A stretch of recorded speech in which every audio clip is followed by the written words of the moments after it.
Hello everyone, I am Dr. Dimitra Fimi. I am a lecturer in English and I'm the author of Tolkien Race and Cultural History from Fairies to Hobbits.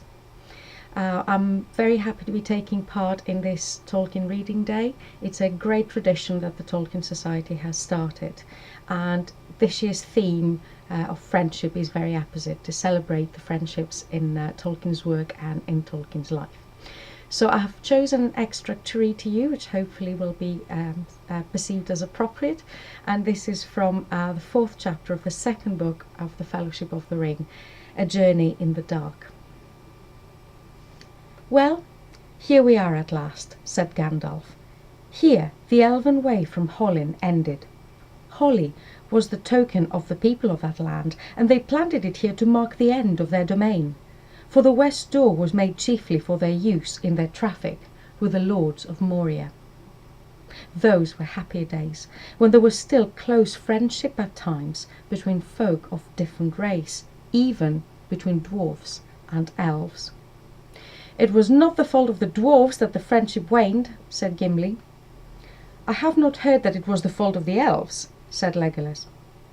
"I have heard both," said Gandalf, "and I will not give judgment now, but I beg you to, Legolas and Gimli, at least to be friends and to help me. I need you both. The doors are shut and hidden, and the sooner we find them the better. Night is at hand." Turning to the others, he said, "While I am searching, will you each make ready to enter the mines? For here I fear we must say farewell to our good beast of burden. You must lay aside much of the stuff that we brought against bitter weather. You will not need it inside, nor, I hope, when we come through and journey on down into the south. Instead, each of us must take a share of what the pony carried, especially the food and the water skins." "But you can't leave poor old Bill behind in this forsaken place, Mr. Gandalf," cried Sam, angry and distressed. "I won't have it, and that's flat, after he has come so far and all." "I'm sorry, Sam," said the wizard, "but when the door opens I do not think you will be able to drag your Bill inside into the long dark of Moria. You will have to choose between Bill and your master." "He'd follow Mr. Frodo into a dragon's den if I let him," protested Sam. "I'd be nothing short of murder to turn him loose with all these wolves about." "It will be short of murder, I hope," said Gandalf. He laid his hand on the pony's head and spoke in a low voice. "Go with words of guard and guiding on you," he said. "You're a wise beast and have learned much in Rivendell. Make your ways to places where you can find grass, and so come in time to Elrond's house, or wherever you wish to go. There, Sam. He will have quite as much chance of escaping wolves and getting home as we have." Sam stood sullenly by the pony and returned no answer. Bill, seeming to understand well what was going on, nuzzled up to him, putting his nose to Sam's ear. Sam burst into tears and fumbled with the straps, unlading all the pony's packs and throwing them on the ground. The others sorted out the goods, making a pile of all that could be left behind and dividing up the rest. When this was done, they turned to watch Gandalf. He appeared to have done nothing. He was standing between the two trees, gazing at the blank wall of the cliff, as if he would bore a hole into it with his eyes. Gimli was wandering about, tapping the stone here and there with his axe. Legolas was pressed against the rock, as if listening. "Well, here we are and all ready," said Merry, "but where are the doors? I can't see any sign of them." "Dwarf doors are not made to be seen when shut," said Gimli. "They're invisible, and their own makers cannot find them or open them if the secret is forgotten." "But this door was not made to be a secret not only to dwarfs," said Gandalf, coming suddenly to life and turning round. "Unless things are altogether changed, eyes that know what to look for may discover the signs." He walked forward to the wall.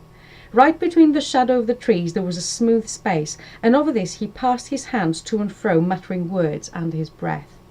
Then he stepped back. "Look," he said. "Can you see anything now?" The moon now shone upon the grey face of the rock, but they could see nothing else for a while. Then slowly on the surface where the wizard's hands had passed, faint lines appeared, like slender veins of silver running in the stone. At first they were no more than pale gossamer threads, so fine that they only twinkled fitfully where the moon caught them, but steadily they grew broader and clearer until their design could be guessed.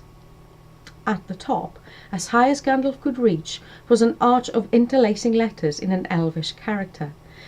Below, though the threads were in places blurred or broken, the outline could be seen of an anvil and a hammer surmounted by a crown with 7 stars. Beneath these again were 2 trees, each bearing crescent moons. More clearly than all else, there shone forth in the middle of the door a single star with many rays. "There are the emblems of Durin," cried Gimli. "And there is the tree of the High Elves," said Legolas. "And the star of the house of Fëanor," said Gandalf. "They are wrought of Ithildin that mirrors only starlight and moonlight, and sleeps until it is touched by one who speaks words now long forgotten in Middle-earth. It is long since I heard them, and I thought deeply before I could recall them to my mind." "What does the writing say?" asked Frodo, who was trying to decipher the inscription on the arch. "I thought I knew the elf letters, but I cannot read these." "The words are in the elven tongue of the west of Middle-earth in the elder days," answered Gandalf, "but they do not say anything of importance to us. They say only, 'The doors of Durin, Lord of Moria, speak, friend, and enter.' And underneath, small and faint, is written, 'I, Narvi, made them. Celebrimbor of Hollin drew these signs.'" "What does it mean, 'speak, friend, and enter'?" asked Merry. "That is plain enough," said Gimli. "If you're a friend, speak the password and the doors will open, and you can enter." "Yes," said Gandalf, "these doors are probably governed by words. Some dwarf gates will open only at special times or for particular persons, and some have locks and keys that are still needed when all necessary times and words are known. These doors have no key. In the days of Durin there were no secret. They usually stood opened, and doorwards sat here. But if they were shut, any who knew the opening word could speak it and pass in. At least, so it is recorded. Is it not, Gimli?" "It is," said the dwarf, "but what the word was is not remembered. Narvi and his craft and all his kindred have vanished from the earth." "But do not you know the word, Gandalf?" asked Boromir in surprise. "No," said the wizard. The others looked dismayed. Only Aragorn, who knew Gandalf well, remained silent and unmoved. "Then what was the use of bringing us to this accursed spot?" cried Boromir, glancing back with a shudder at the dark water. "You told us that you had once passed through the mines. How could that be if you did not know how to enter?" "The answer to your first question, Boromir," said the wizard, "is that I do not know the word yet.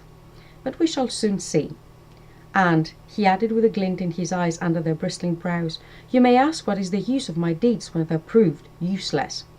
As for your other question, do you doubt my tale? Or have you no wits left? I did not enter this way. I came from the east. If you wish to know, I will tell you that these doors open outwards. From the inside you may thrust them upon you with your hands. From the outside nothing will move them save the spell of command. They cannot be forced inwards." "What are you going to do then?" asked Pippin, undaunted by the wizard's bristling brows. "Knock on the doors with your head, Peregrine Took," said Gandalf. "But if that does not shatter them, and I am allowed a little peace from foolish questions, I will seek for the opening words. I once knew every spell in all the tongues of elves or men or orcs that was ever used for such a purpose.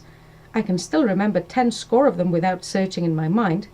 But only a few trials, I think, will be needed, and I shall not have to call on Gimli for words of the secret dwarf tongue that they teach to none." The opening words were Elvish, like the writing on the arch. That seemed certain. He stepped up to the rock again and lightly touched with his staff the silver star in the middle beneath the sign of the anvil. "Anon Evelyn edro hi amen, fenas no gothrim lasto beth lamen," he said in a commanding voice. The silver lines faded, but the black-grey stone did not stare. Excuse me. Many times he repeated the words in different order, or varied them. Then he tried other spells, one after another, speaking now faster and louder, now soft and low. Then he spoke many single words of Elvish speech. Nothing happened. The cliff towered into the night, the countless stars were kindled, the wind blew cold, and the doors stood fast. Again Gandalf approached the door, and lifting up his arms he spoke in tones of command and rising wrath. "Edro, Edro," he cried, and struck the rock with his staff. "Open, open," he shouted, and followed it with the same command in every language that had ever been spoken in the west of Middle-earth. Then he threw his staff on the ground and sat down in silence. At that moment, from far off the wind bore to the listening ears the howling of wolves. Bill the pony started in fear, and Sam sprang to his side and whispered softly to him.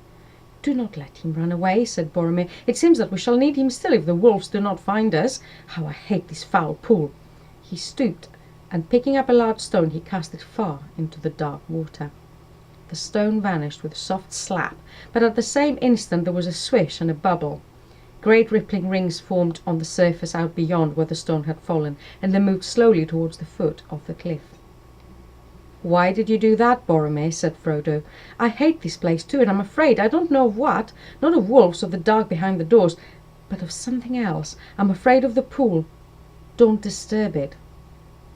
"I wish we could get away," said Merry. "Why doesn't Gandalf do something quick?" said Pippin.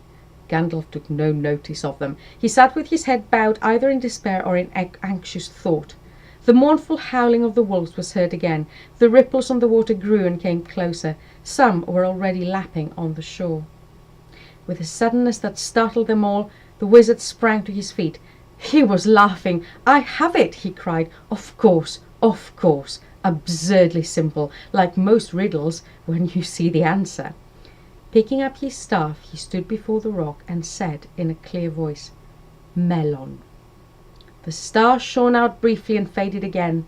Then silently a great doorway was outlined through not a crack or joint had been visible before. Slowly it divided in the middle and swung outwards inch by inch until both doors lay back against the wall. Through the opening a shadowy stair could be seen climbing steeply up, but beyond the lower steps the darkness was deeper than the night. The company stared in wonder. "I was wrong, after all," said Gandalf, "and Gimli too. Merry, of all people, was on the right track. The opening word was inscribed on the archway all the time. The translation should have been, 'Say friend and enter.' I had only to speak the Elvish word for friend, and the doors opened. Quite simple. Too simple for a learned lawmaster in these suspicious days. Those were happier times. Now, let us go." Thank you all very much. Happy Tolkien Reading Day.